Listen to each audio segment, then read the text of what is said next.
ఇంట్లో గోల్డ్ పోయింది నా వల్లే. మా వారు 1 మంత్ కింద నాకు 40,000 ఇచ్చారు. బీరువాలో పెట్టాను. మళ్ళీ 20,000 ఇస్తే అవి గూడా బీరువాలో పెట్టాననమాట. అయితే నిన్న నాకు 40,000 ఇయ్యమని అడిగారు.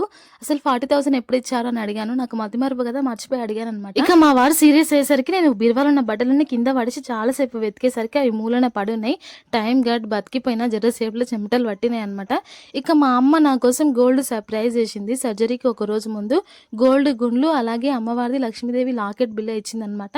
ఇక అవి గుచ్చుకుందాం నెక్స్ట్ డేనే నాకు పెయిన్ వచ్చి నేను హాస్పిటల్‌కి వెళ్ళి హాస్పిటల్‌లో అడ్మిట్ అయ్యి ఒక 1 వీక్ తర్వాత ఇంటికొచ్చినాననమాట. ఇక రికవరీ అయిన తర్వాత గుచ్చుకుందాంలే ఎక్కడ పోతాయో అని నేను అనుకోని చాలా రోజుల తర్వాత చూసాననమాట. ఇక అవి లేకున్నాయి ఎవరో తీసుకుపోయారండి. నాకు చాలా బాధ అనిపించింది. అసలు మా అమ్మ ఎప్పుడో లేదు సర్ప్రైజ్ చేసింది కదా! ఇక అవి దొరకలేదు ఇప్పటికీను. పాత ఇంట్లోనేమో గల్లబుడ్డి కూడా ఎవరో దెంకవోయిరు. మళ్ళీ కొత్త ఇంట్లోకొచ్చినాక గోల్డ్ తీసుకుపోయిరు. మళ్ళీ ఇంక రీసెంట్‌గా అయితే మనీ బాక్స్ అయితే తీసుకున్నాను. ఇంక దాంట్లో సేవ్ చేయడానికి ఎన్ని రోజులు టైం పడతదో అర్థం కాలేదు. కానీ ఇప్పటికి అసలు గోల్డ్ దొరకలేదు. చాలా